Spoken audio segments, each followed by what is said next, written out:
श्री राधा वल्लभो विजयते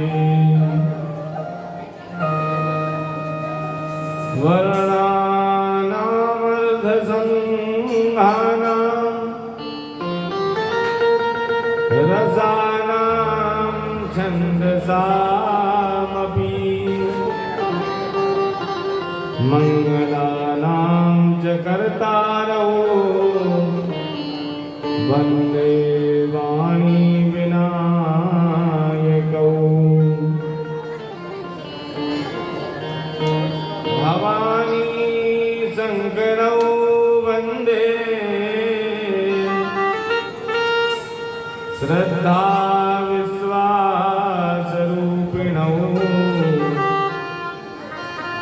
याभ्यां विना न पश्यन्ति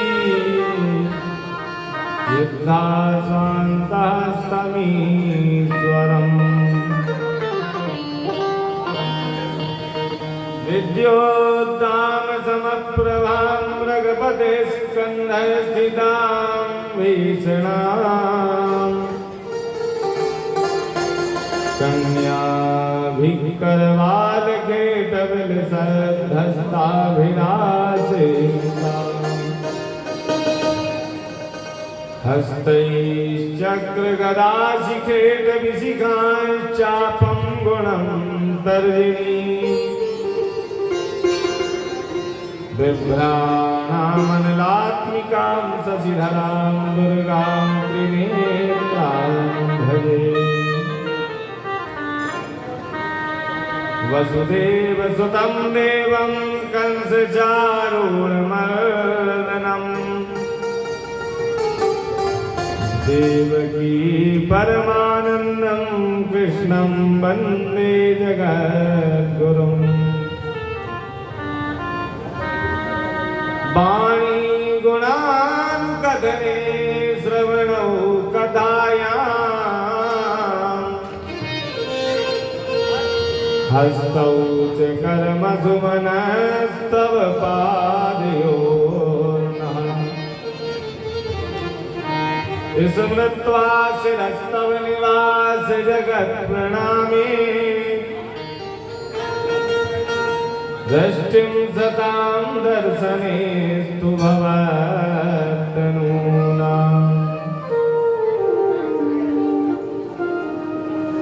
जय जय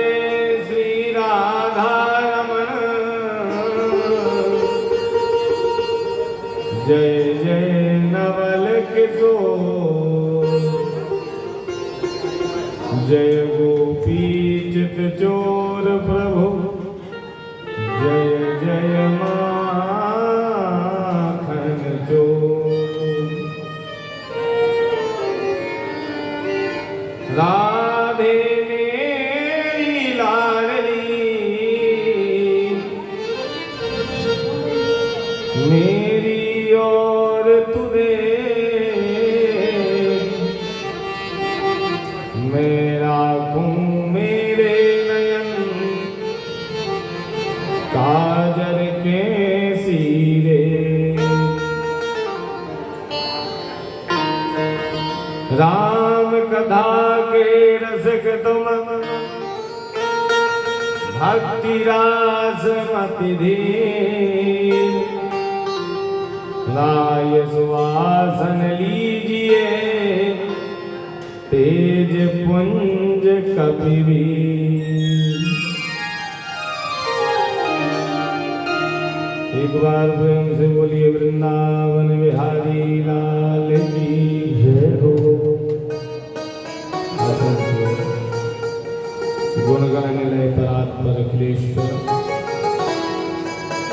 अपारं करुणावर्णालय भक्तवांछा कल्पतरु भगवान श्री राधा माधव की बांधवी प्रतिमूर्ति श्रीमद्भागवत समुपस्थित समस्त विद्वद्जन जिनके चरणों में कोटि सा प्रणाम करते हुए समस्त संगीतज्ञों के संगीत में साक्षात विराजमान भगवती सरस्वती को प्रणाम करते हुए आनंद बलवंत हनुमंत लाल की पावन सन्निधि में आज हम इस ज्ञान गंगा के सप्तम दिवस में प्रवेश कर रहे हैं। हम बड़े सौभाग्यशाली हैं कि आज बड़ी निर्विघ्नता के साथ ये सप्तम दिवस जो ये श्रीमद् भागवत जो कथा है, जो विश्राम की ओर धीरे धीरे जा रहे हैं, तो आज की सप्तम दिवस की कथा में प्रवेश करने के पूर्व कुछ क्षण बड़े प्रेम से तालियों की सेवा करते हुए भगवान नाम संकीर्तन और तत्पश्चात जैसी ठाकुरमती करेंगे जैसी कथा से। बोले भक्तवत्सल भगवान की जय। गोविंद चले आवो, गोपाल चले आवो, गोविंद चले आवो, चले आवो, गोविंद चले आवो, गोपाल चले आवो, गोविंद चले आवो, गोपाल चले आवो। मेरे मुरलीधर माधव, मेरे मुरलीधर माधव, नंदलाल चले आवो, मेरे मुरलीधर माधव, नंदलाल चले आवो, गोविंद चले आवो, गोपाल चले आवो, गोविंद चले आवो, गोपाल चले आवो।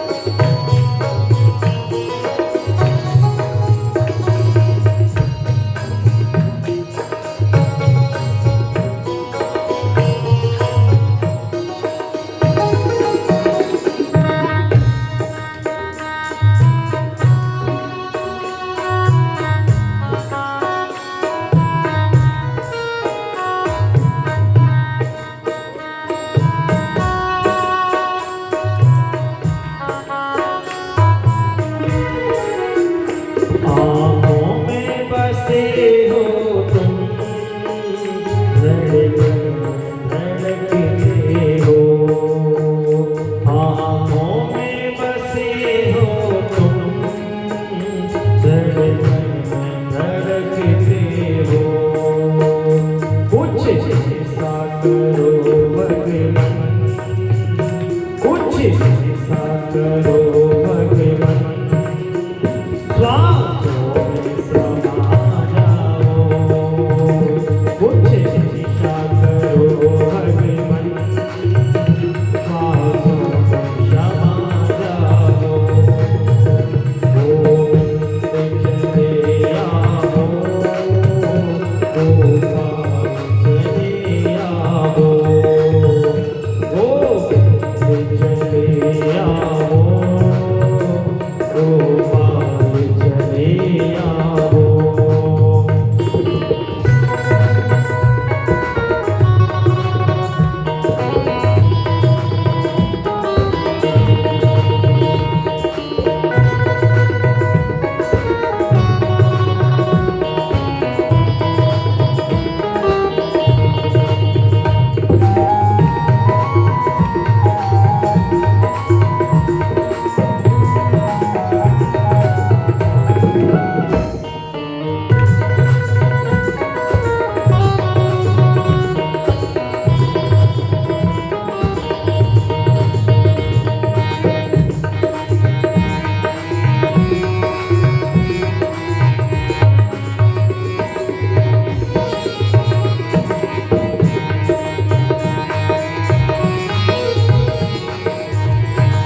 बुला लो तुम, या चले आओ, या बुला लो तुम, या मुझे चले आओ,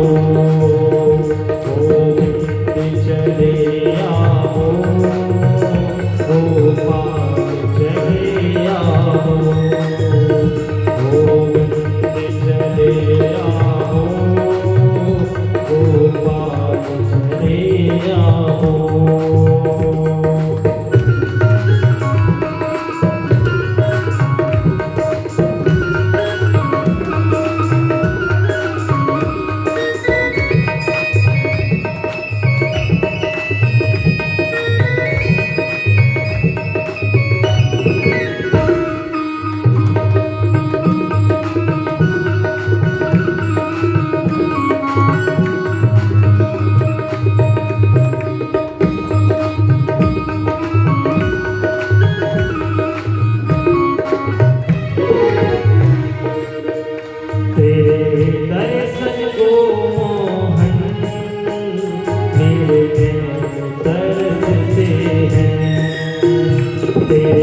दर्शन को मोहन मेरे तरसते हैं, है अर्जी मेरी मोहन, है अर्जी मेरी मोहन, अब और न तरीसाओ, है अर्जी मेरी मोहन, अब और न तरीसाओ, गोविंद चले आओ, गोपाल चले आओ, गोविंद चले आओ, गोपाल चले आओ, मेरे मुरलीधर माधव, मेरे मुरलीधर माधव,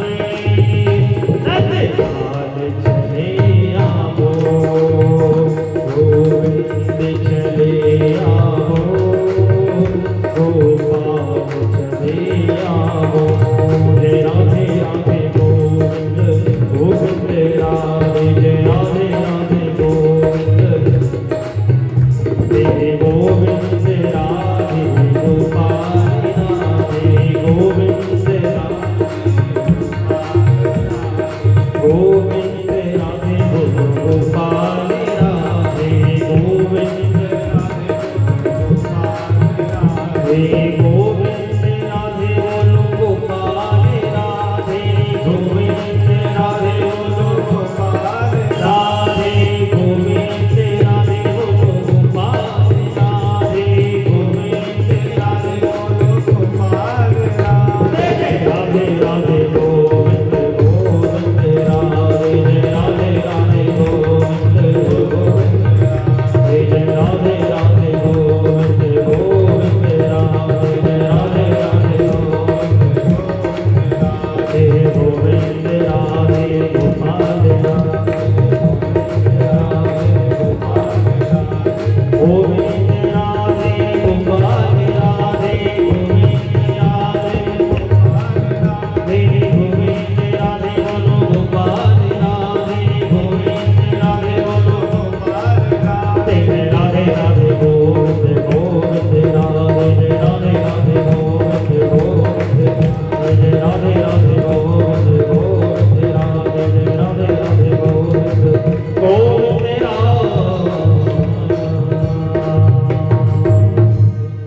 एक बार प्रेम से बोलिए वृंदावन बिहारी लाल की जय हो। आज हम निश्चित बड़े सौभाग्य से कि इस पावन क्षेत्र में बैठ कर के हम लोगों ने 7 दिवस परम मंगल में भगवान की इस कथा को श्रवण किया।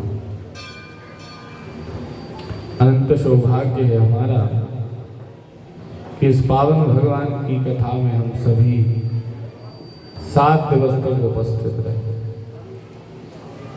गत दिवस आप लोगों ने श्रवण किया कि किस प्रकार भगवान ने जो है कंस की मृत्यु की, और कंस की मृत्यु के पश्चात भगवान कंस के केसों को पकड़कर मथुरा में भ्रमण कराने लगे कि जिससे ये कंस के जो पाप हैं वह भक्तों के चरण रज से इसके पाप जुड़ जाएं।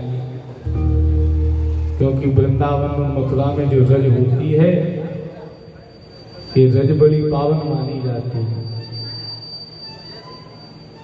ये रज जो होती है ये रज बड़ी पावन मानी जाती है, वृंदावन की रज।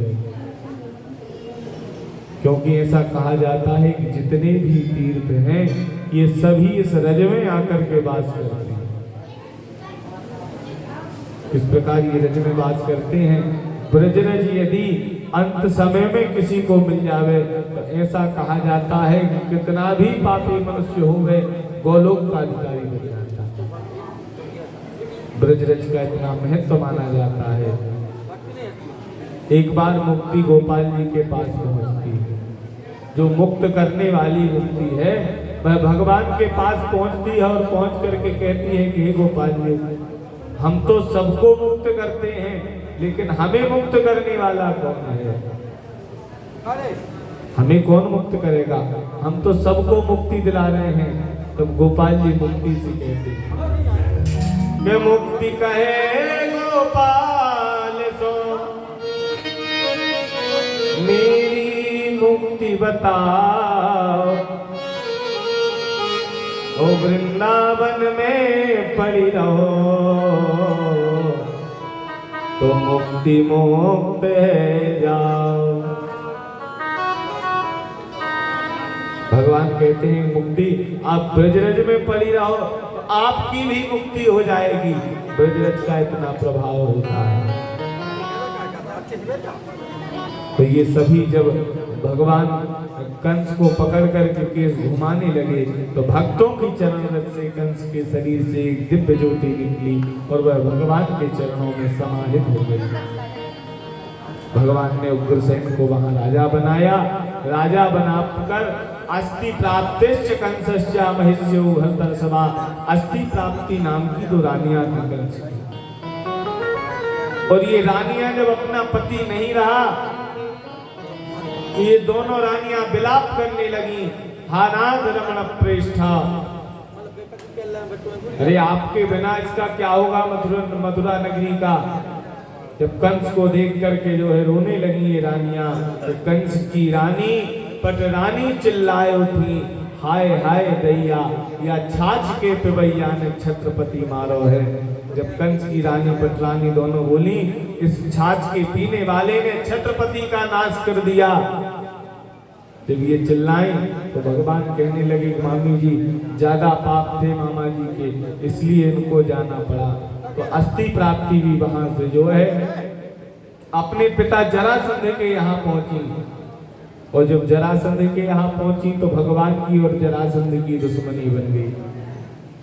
जरासंध ने भगवान के ऊपर 16 बार आक्रमण किया और भगवान से हार करके जरासंध लौट गया। लेकिन 17वीं बार में ये जरासंध ब्राह्मणों को बिठाकर कि भजन करो, यदि इस बार नहीं जीता तो आपके प्राण हरण कर दूंगा। ये ब्राह्मण जो है डर से जप करने लगे। जरासंध आया, भगवान ब्रह्मण्य देव हैं, ब्राह्मणों के लिए तत्पर रहते हैं भगवान।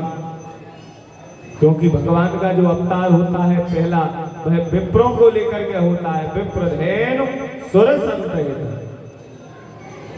पहला कारण यदि भगवान के अवतार का होता है तो विप्र होते हैं ब्राह्मण। इसलिए ये ब्राह्मणों को बिठा करके आया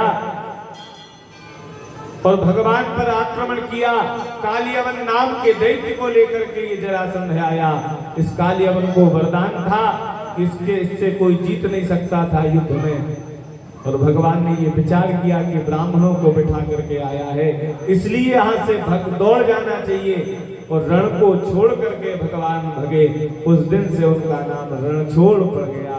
बोलिए रणछोड़ भगवान की।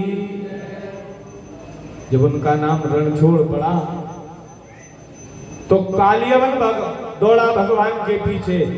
और भगवान कहाँ पहुंचते हैं आज? प्रवर्षण पर्वत के ऊपर मुचकुंद जी सो रहे थे। वहां सो रहे मुचकुंद जी के पास भगवान पहुंचते हैं, अपना पीतांबर मुचकुंद के ऊपर उड़ा देते हैं भगवान। और जब मुचकुंद के ऊपर अपना पीतांबर उड़ाते हैं, ये कालियवन विचार करता है कि ये कृष्ण बड़ा छलिया है, देखो यहाँ गुफा में आकर के सो गया। 2 चरण का प्रहार किया मुचकुंद के ऊपर। मुचकुंद जी को वरदान था कि आपको निद्रा से जो जगाएगा उसका नाश हो जाएगा। जैसे ही मुचकुंद जी उठे, उठ करके नेत्र खोले तो इस कालियवन का जो है वहीं जल करके ये कालियवन भस्म हो गया। और जब ये कालियवन भस्म हुआ वहां, तो भगवान ने बाद में मुचकुंद जी को वरदान दिया और कहा कि अब आपके योग्य ये सृष्टि रही नहीं, क्योंकि मुचकुंद जी जो थे ये सतयुग के थे।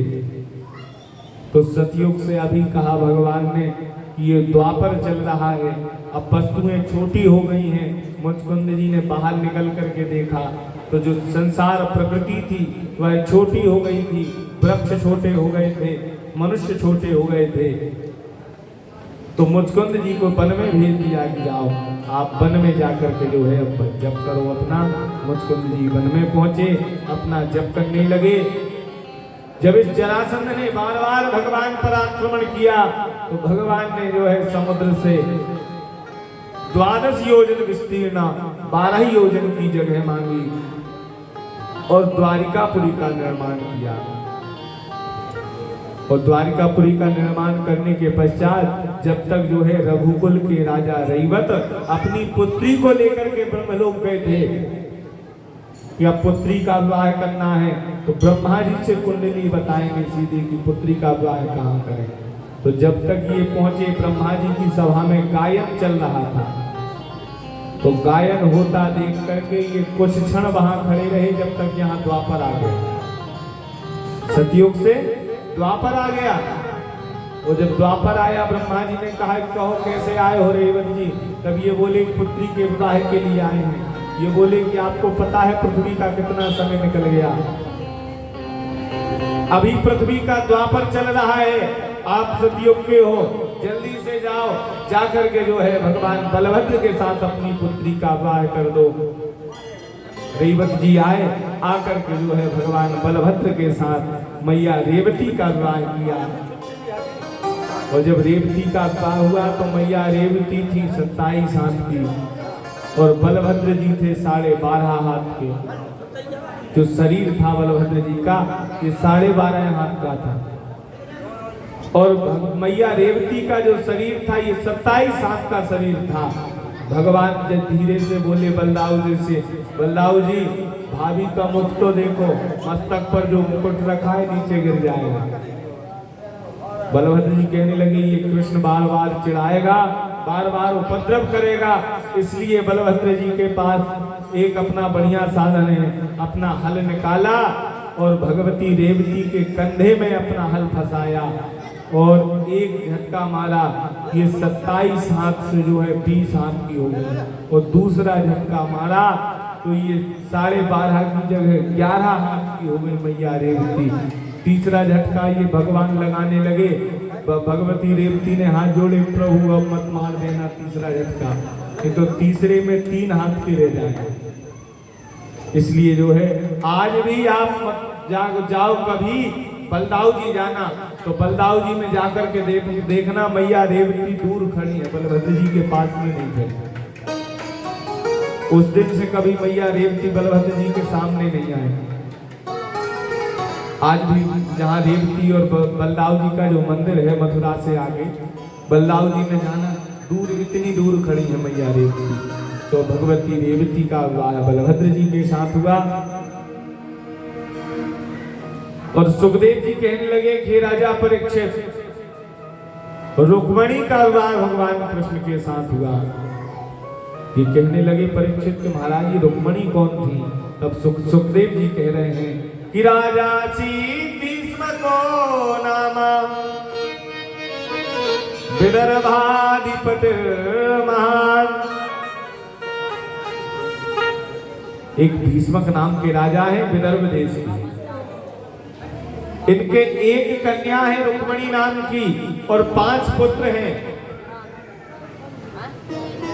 ये एक कन्या जो रुक्मणी है ये जो है साक्षात माया का अवतार, भगवती लक्ष्मी का अवतार मानी जाती है। इनका जब जन्म हुआ था तो इनके मस्तक पर स्वर्ण का तिलक आया था, सोने का तिलक लगा हुआ, इसलिए एक नाम इनका स्वर्ण तिलका था। कुछ बड़ी हुई, इनके भाई का मित्र था शिशुपाल, रुक्मी ने ये विवाह शिशुपाल के साथ तय कर दिया रुक्मिणी का। भगवती रुक्मिणी जो है गौरी जी के पूजन के लिए पधार रही थी। एक ब्राह्मण जाते हुए देखा, एक ब्राह्मण को पत्र लिखा और ब्राह्मण से कहा, ब्राह्मण कहाँ जा रहे हो? ये ब्राह्मण बोला द्वारिका जा रहे हैं, आप पत्र दे दो, ले जाएंगे। भगवती रुक्मिणी ने अपना पत्र दे दिया उस ब्राह्मण को। देखिए भगवती रुक्मिणी कितना बढ़िया पत्र लिखती है कि श्रुत्वा गुणान् भवन सुंदर शृण्वतां मे निर्विश्य कर्ण विवरै हरतोंगतापम रूपं दृशां दृशिमतां मखिलार्थलाभं त्वय्यच्युता विशति चित्रमपत्रपं मे। प्रभु, हमने केवल आपके गुणों को सुना है, अभी तक देखा नहीं है। अभी हमने आपको केवल गुणों को सुना है, और ये गुण आपके जब कर्ण रंध्रों में पड़ते हैं, आपके गुण और कथा को जब हम श्रवण करते हैं, तो ये गुण आपके जो है ये तापों का नाश करने वाले, त्रिताप जो होते हैं उन तीनों तापों का नाश कर देते हैं आपके। और अभी तक हमने आपके स्वरूप को नहीं देखा,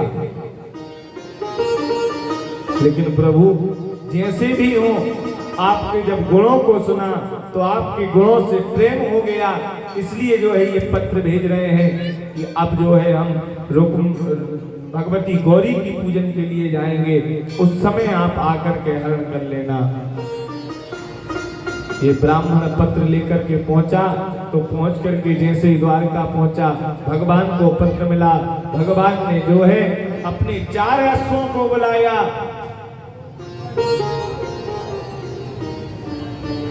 सुग्रीव को बुलाया, बलाहक को बुलाया, मेघपुष्प को बुलाया।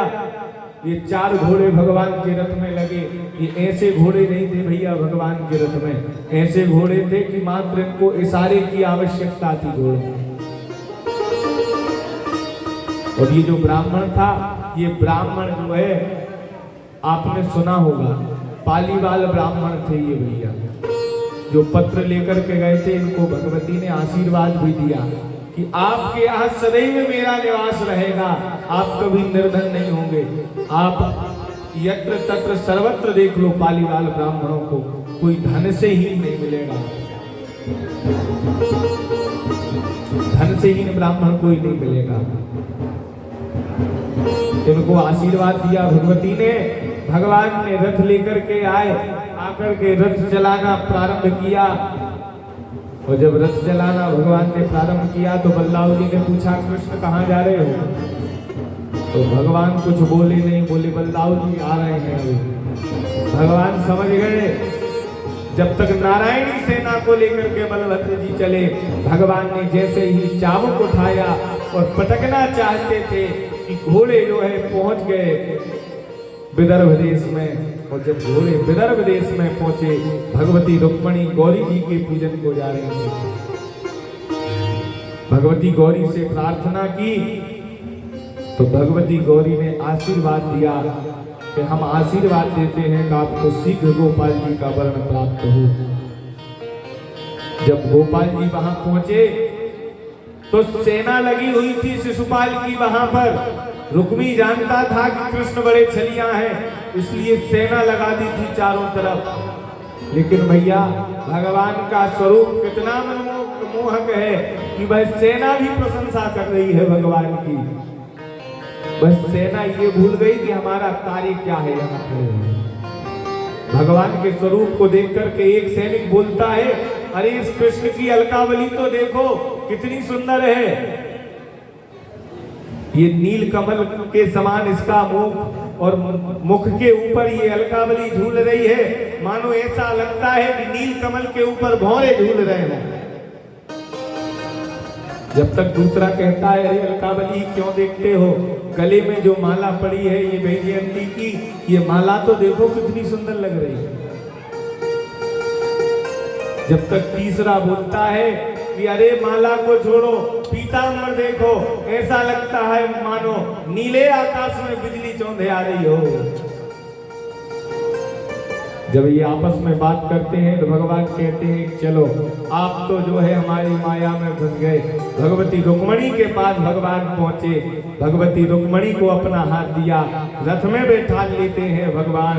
और जैसे ही रथ में बैठाते हैं कि आज तक भगवती रुक्मणी ने अपना मुख किसी को नहीं दिखाया था। आज भगवती रुक्मणी कहती हैं प्रभु थोड़ा हम अपना मुख ऊंचा कर लें, पर्दा उठा लें मुख से। जैसे ही भगवती रुक्मणी ने मुख से अपना पर्दा उठाया कि ये स्वर्ण तिलका थी, इनका मुख इतना मनमोहक था कि देख करके जितने सैनिक थे सब मूर्छित होकर के पृथ्वी पर गिर पड़े। और जैसे ही सैनिक मूर्छित हुए, भगवान ने रुक्मणी को बिठाया और बिठा करके जो है रथ को हाँकने लगे। तब ये विदर्भ देश की जो सखियां थी रुक्मणी जी की, ये सखियां बोली कि देखो कृष्ण ने हरण तो कर ही लिया है और रुक्मणी ने कृष्ण को वरण तो कर ही लिया है, इसलिए अब हम क्यों रुके। अब हम भी एक विवाह में प्रथा होती है गारी की प्रथा होती है ना विवाह, तो कहा कि हम भी अपने कर्म से वंचित क्यों रहे, इसलिए कृष्ण को गालियां सुनाते हैं कि जिससे अपना बचाव भी हो जाएगा कि हम तो भैया गाली दे रहे थे भगवान को, ले गए तो क्या करें। इसलिए आइए आप और हम सब मिलकर के पावन भगवान की एक ब्रज भाषा में गाली का आनंद लेते हैं और उसी के साथ फिर कथा को आगे बढ़ाए हैं। बोलिए रुक्मणी पति भगवान की जय। बोलिए रुक्मणी मंगल भगवान की जय। हरे मुकुट धर सांवरे लाला हुई बापन के जाय। मुकुट धर सांवरे लाला हुई बापन के जाय। मुकुट धर सांवरे लाला हुई बापन के जाय। मुकुट धर सांवरे लाला हुई बापन के जाय। मथुरा बसे लाला एक बाप मथुरा बसे लाला एक बाप मथुरा बसे लाला एक बाप मथुरा बसे लाला। तो जो गोकुल का मुकुट धर सांवरे लाला बन के जाए। मुकुट धर सांवरे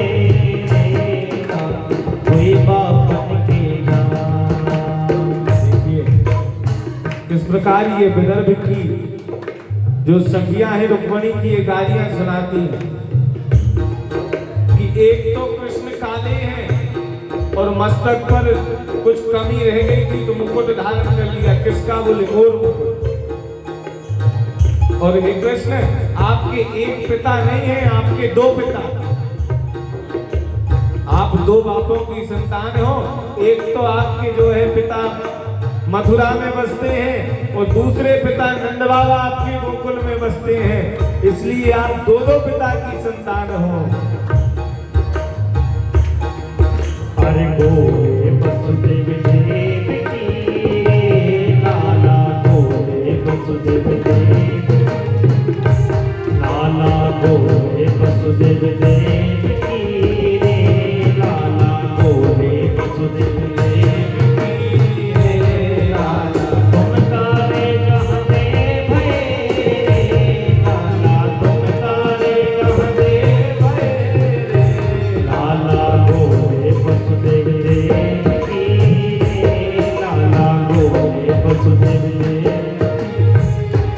लाला गोरे हैं बलराम मुकुट धर सांवरे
सब सखियां भगवान को गाली सुनाती हैं कि हे कृष्ण जी, आपके दो पिता हैं, एक तो नंदगांव में रहते हैं और दूसरे पिता आपके मथुरा में निवास करते हैं। अच्छा, एक चीज और हमें समझ में नहीं आई, सखिया कहती हैं भगवान से कि नंद बाबा भी गोरे हैं, यशोदा जी भी गोरी हैं, देवकी भी गोरी है और वसुदेव भी गोरे हैं, और आपके भैया बलभद्र भी गोरे हैं, लेकिन आप कारे क्यों हैं? ये बताइए। मतलब बार बार भगवान को गालियां सुनाती हैं, ये प्रेम से भगवान से परिहास करती हैं। प्रभु, हम जानते हैं आपकी बुआ कुंती थी, इन्होंने जो है जब कुंवारी थी तभी एक पुत्र को जन्म दे दिया था, कर्ण का जन्म हुआ था कुंती को। और आपकी बहन, आपके यहाँ जो आचरण है वह बहुत अच्छे नहीं है।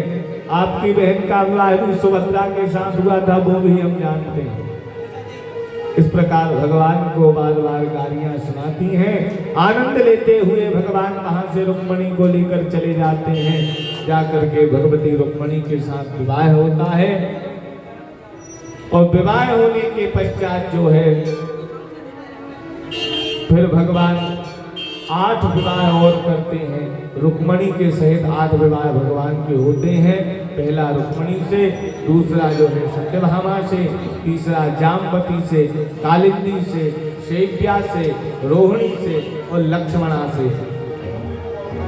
8 विवाह भगवान के होते हैं और 16,100 विवाह भगवान एक साथ करते हैं भौमासुर की बंदी गृह में जो कन्याएं थी उनके साथ।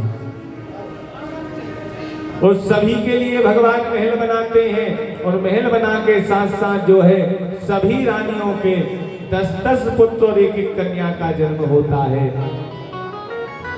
और 10-10 पुत्र 1-1 कन्या, तो कितना बड़ा परिवार होगा भगवान का।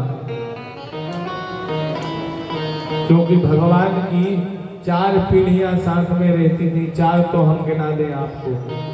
भगवान उग्रसेन आदि रहते थे, भगवान वासुदेव जी 1, भगवान कृष्ण 2, भगवान के पुत्र प्रद्युम्न 3, और प्रद्युम्न के पुत्र अनिरुद्ध 4 पीढ़ियां तो साथ में रहती थी और सबके विवाह हो गए थे और 10 पुत्र एक कन्या थी। हिसाब लगा लेना 3,88,000 तो गुरुजी पढ़ाते थे उन पुत्रों को। कितना परिवार होगा भगवान। एक दिन भगवान सबको बुलाते हैं और बुला करके भगवान उनको शिक्षा देते हैं, पुत्रों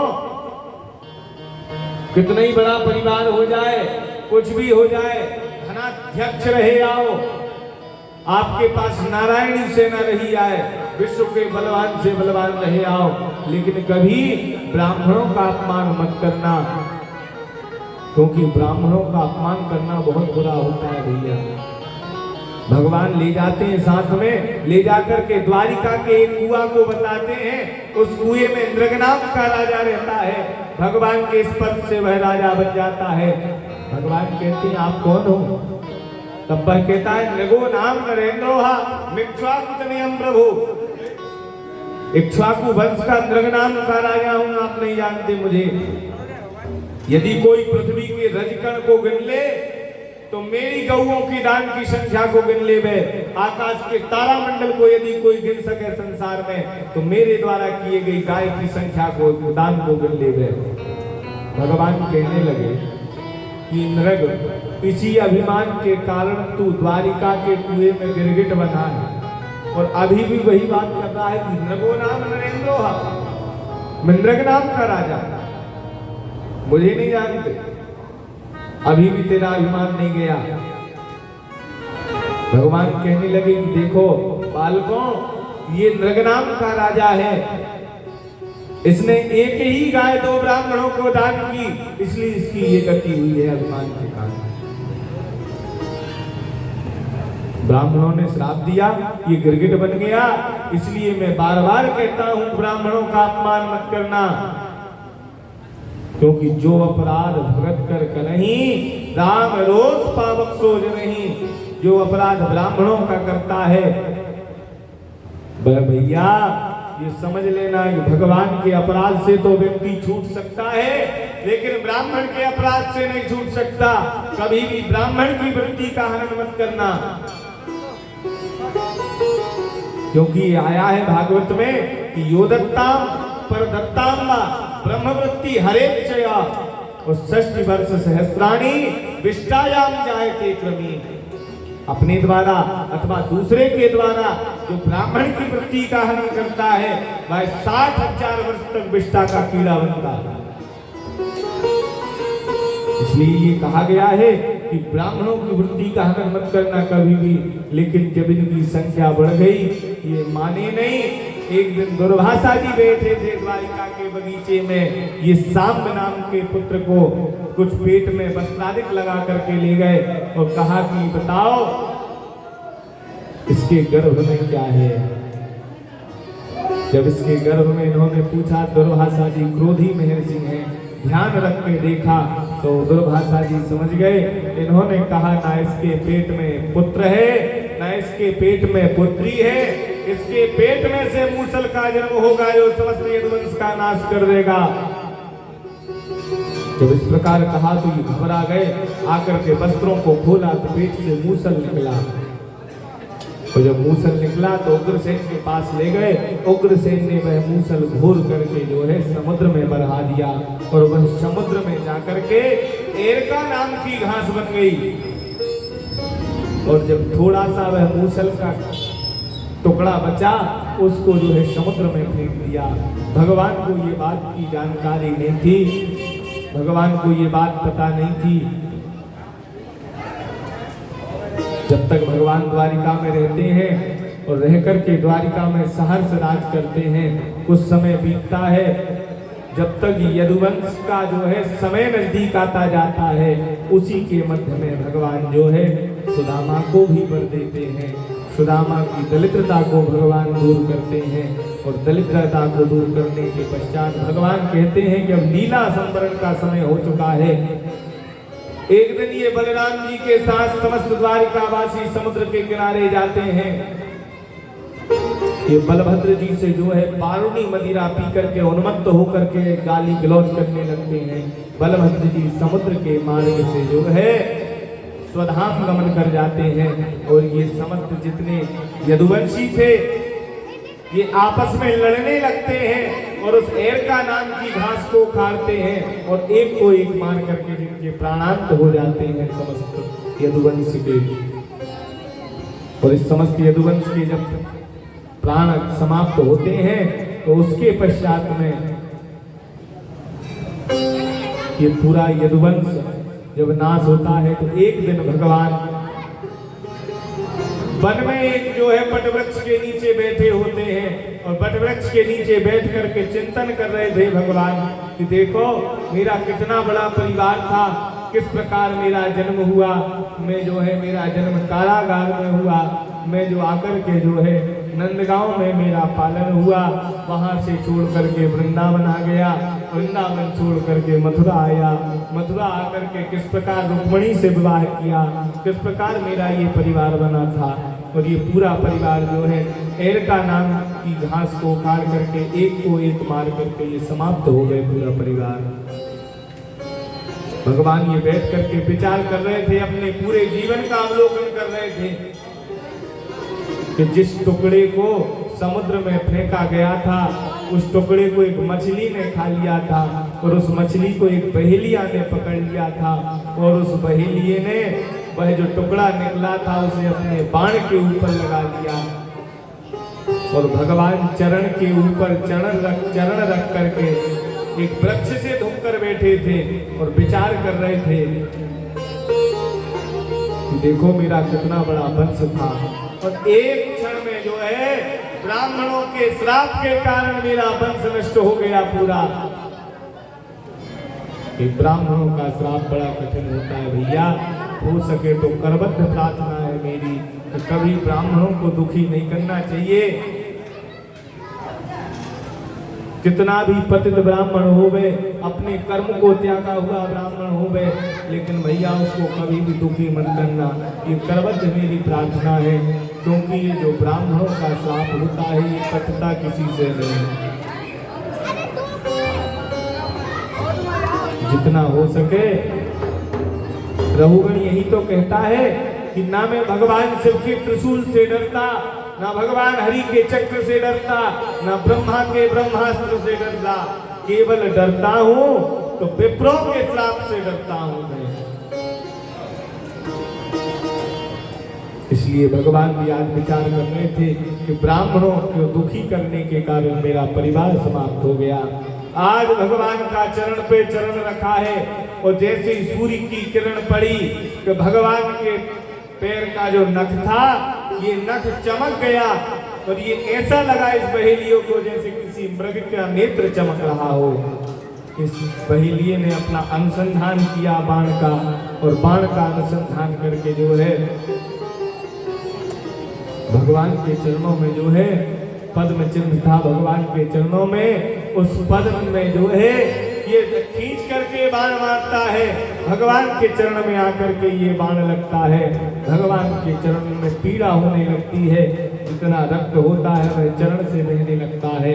ये बहेलिया दौड़ करके आया, देख करके चरणों में गिर पड़ा, हे द्वारिकाधीश हमें क्षमा कर दें, हमें ये नहीं पता था कि आप विराजे हैं। भगवान बोले ये सब मेरी ही लीला का पात्र है, तू चिंता मत कर, कोई बात नहीं। इतने में उद्धव जी आते हैं और उद्धव जी आकर के भगवान से कहते हैं प्रभु जब आप चले जाएंगे तो इस पृथ्वी का क्या होगा।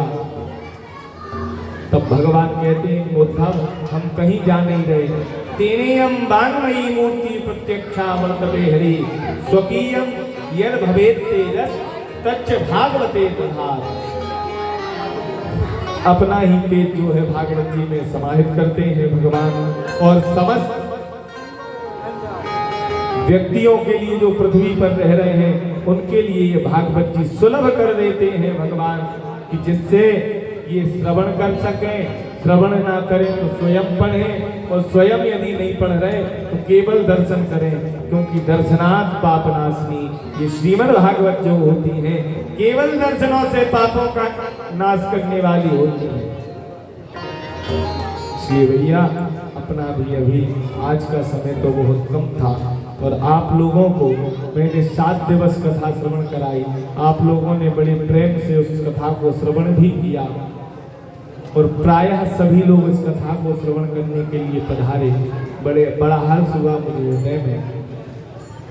लेकिन भैया जैसी कथा थी, जैसी बुद्धि थी, उस बुद्धि के अनुसार मैंने आपको ये श्रवण कथा कराई भगवान की कथा को सब जानते हैं। भगवान की लीला को कोई कह नहीं सकता, क्योंकि भगवान की लीलाएं इतनी नहीं है।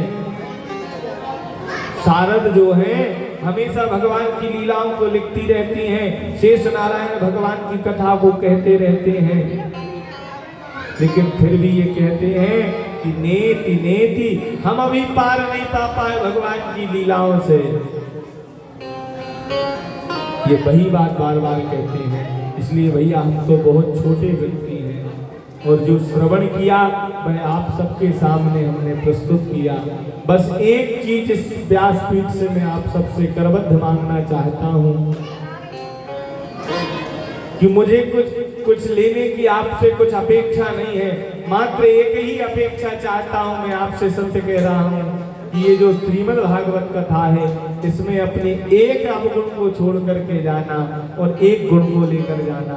बस इसी प्रार्थना के साथ भैया मैं आज की वाणी को अपनी विश्राम देता हूं और ठाकुर जी की, भगवान हनुमान जी की जब फिर से इच्छा होगी तब फिर कभी मिलेंगे और पावन भगवान का सत्संग करेंगे। आज तक का अपना सत्संग का समय था और आज तक आपने और हमने सत्संग किया, क्योंकि ये विप्र का, ब्राह्मणों का कर्तव्य है कि यहाँ से वहाँ और वहाँ से वहाँ सत्संग करना। तो आज तक का अपना और आपका संग था जिसे मैंने श्रवण कराया। तो पावन भगवान नाम संकीर्तन के साथ जो है आज की बात को पुष्पांजलि श्री हनुमान जी के चरणों में अर्पण करते हैं और प्रार्थना करते हुए जो है समस्त जो भी श्रोता है वह पावन भगवान की प्रसाद करके ही अपनी जाए। बोलिए वृंदावन बिहारी लाल की जय।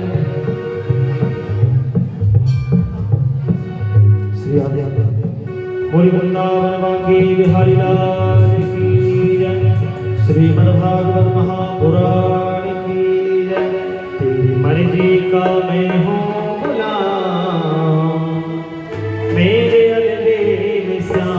तेरी मर्जी का मैं हूँ गुलाम, मेरे अलबेल श्याम। अलबेल श्याम मेरे मतवाले श्याम, अलबेल श्याम मेरे मतवाले श्याम। तेरी मर्जी का मैं हूँ गुलाम।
दे दो, अब दे दो, अब दे दो सजाया इना मेरे घर मेरे श्याम तेरी मर्जी का मैं हूँ गुलाम मेरे घर मेरे श्याम तेरी मर्जी का मैं हूँ गुलाम मेरे घर मेरे श्याम अन मेरे श्याम मेरे मत वाले श्याम मन मेरे श्याम मेरे मत वाले श्याम तेरी मर्जी हाँ तेरी मर्जी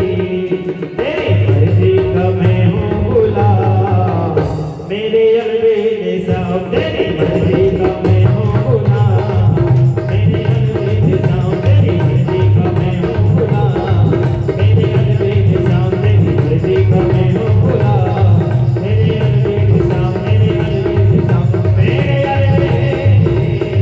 अलबेले साहब।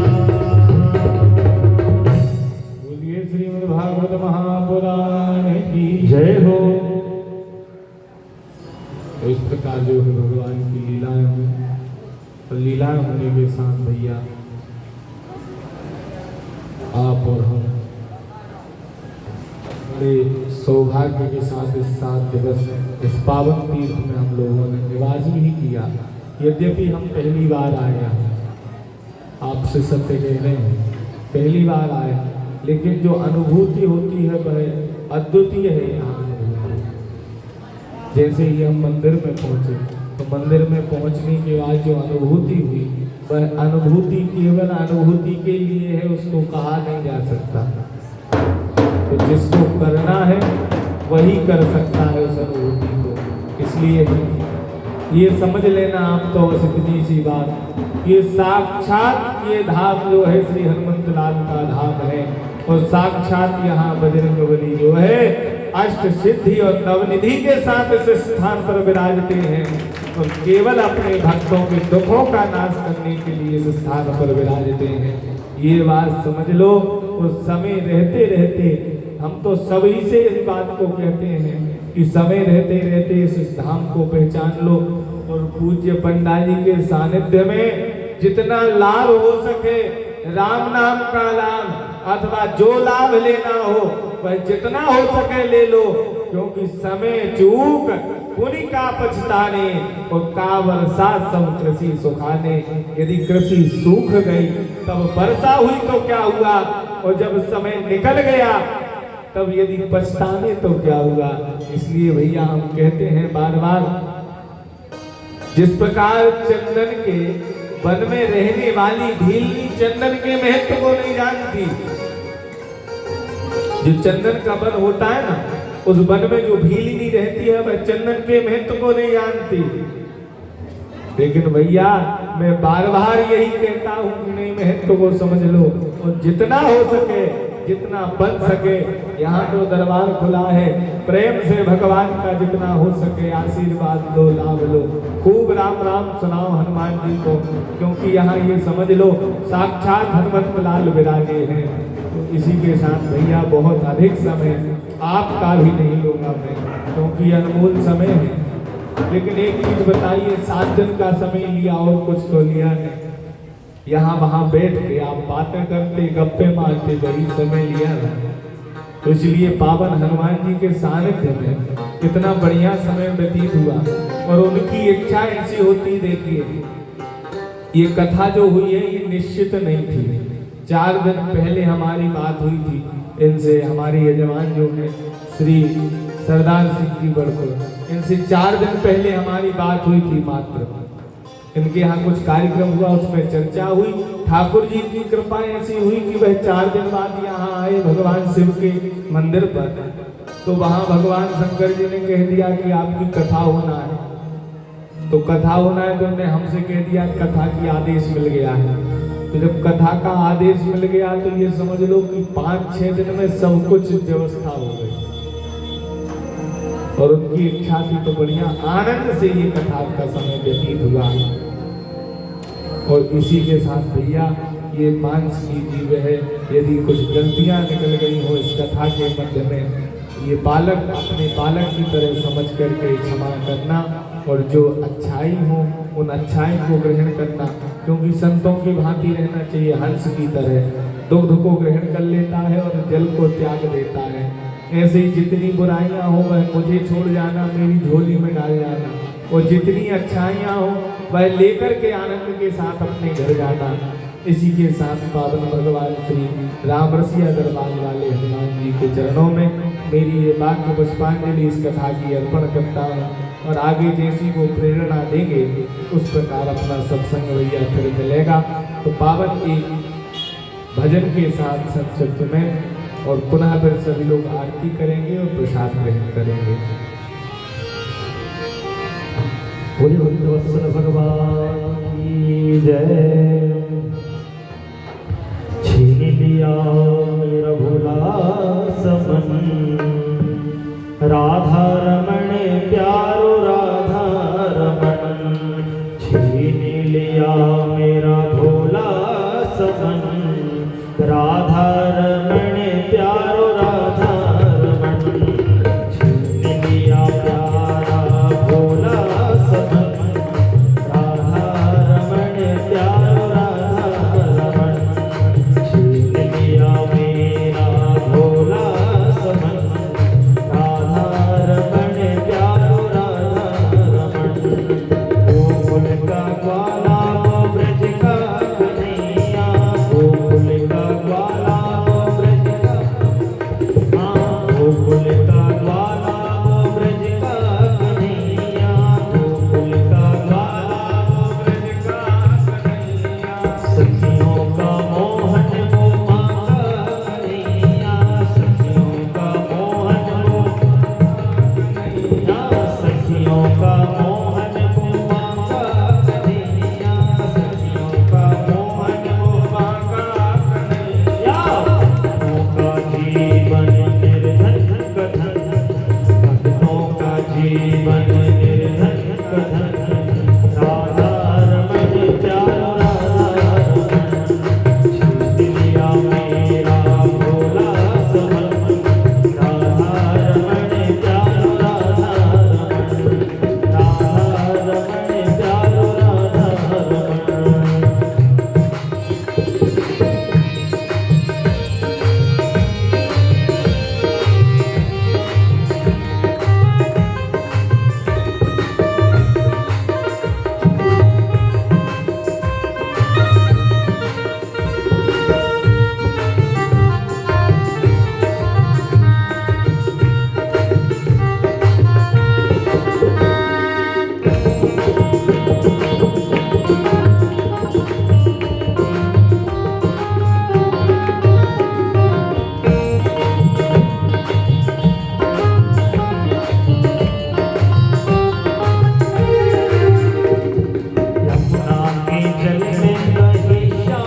बाद भागवत भगवान की आरती करेंगे और पश्चात में सभी लोग प्रसाद करेंगे।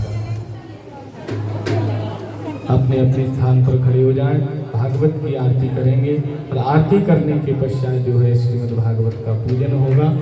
तो सभी लोग प्रसादी ग्रहण करके ही अपने घर जाइएगा। ओम ज्वालामालिन्यै नमः, रत्नचर्यै नमः। गन्धादि सम्पूज्य नमस्कारां समर्पयामि। चन्द्रमा ज्योतिर्मानुग्रहो वर्चस्वा वर्चस्वान्ना सहस्रदासि सहस्राय नमः। श्री भागवत भगवान की है आरती, पापियों को पाप से है तारती। श्री भागवत भगवान की है आरती, पापियों को पाप से है तारती। अमर ग्रंथि मुक्ति पंथी पंचम वेद निराला, नव ज्योति जगाने वाला। ये अमर ग्रंथ ये मुक्ति पंथ ये पंचम वेद निराला, नव ज्योति जगाने वाला। नव ज्योति जगाने वाला, नव ज्योति जगाने वाला।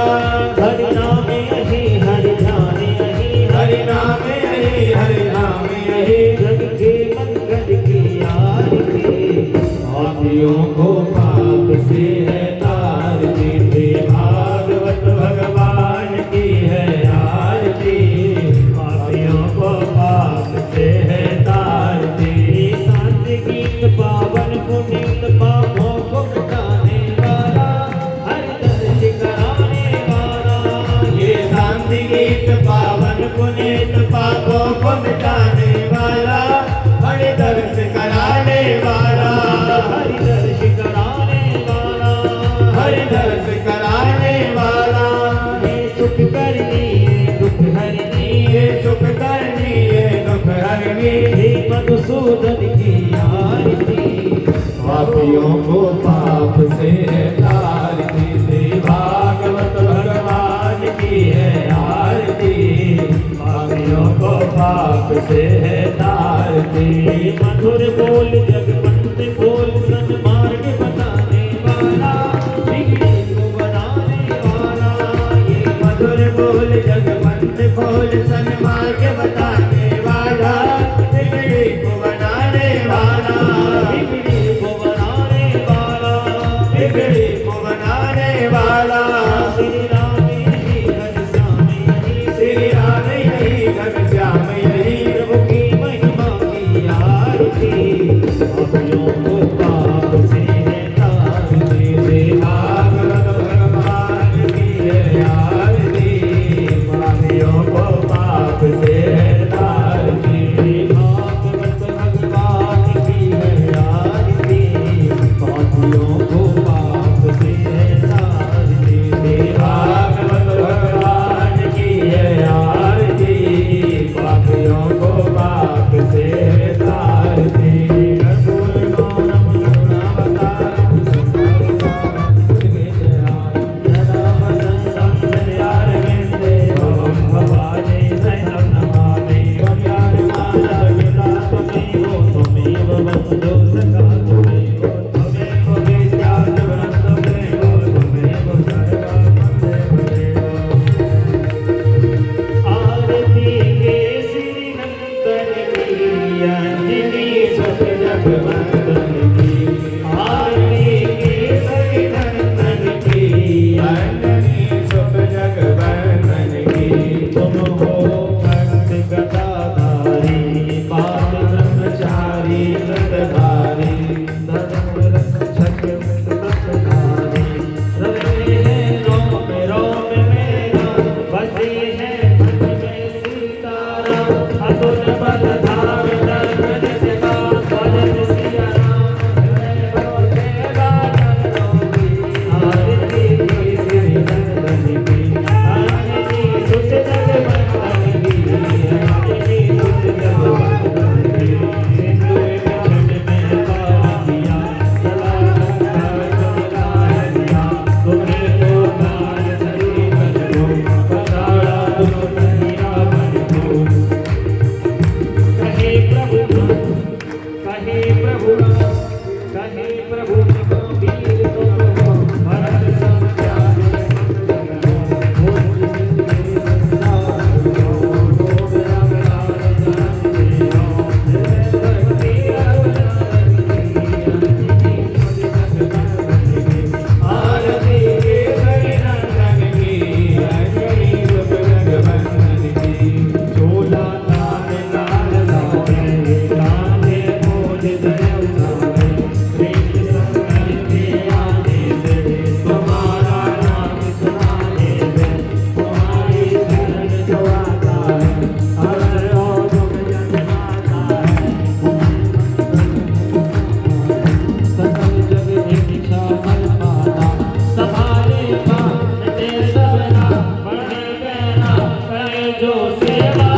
वक्रतुण्डाय धीमहि तन्नो दन्ति प्रचोदयात्। हरिः ओं रामदूताय विद्महे वायुपुत्राय धीमहि तन्नो हनुमत् प्रचोदयात्।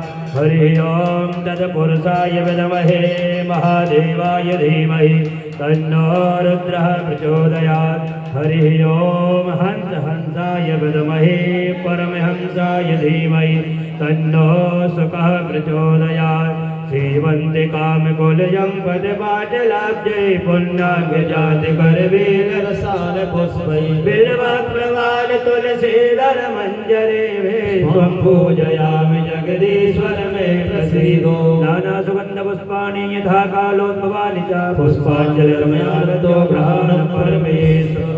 श्री पुराण पुरुषोत्तमाय नमः। चरणारविन्दे मंत्र पुष्पांजलिं समर्पयामि। बोले भागवत महापुराण की जय हो।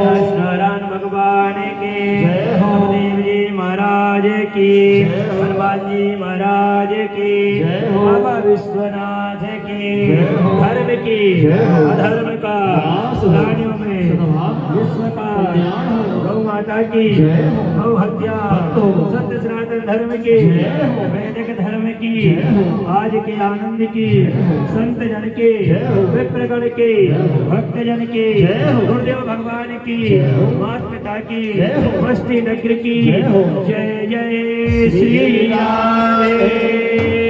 बोले राम सिया दरबार की जय। हनुमान जी महाराज की जय।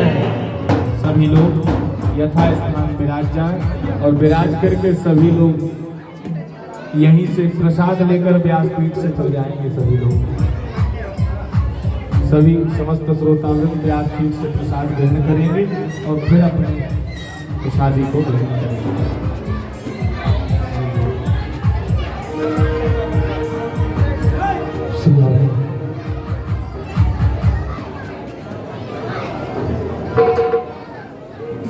श्री राधे जय राधे।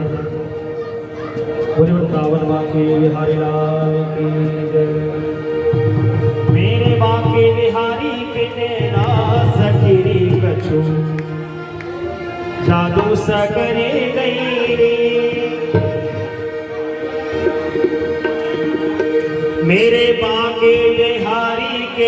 ना सकीरी कछु जादू सके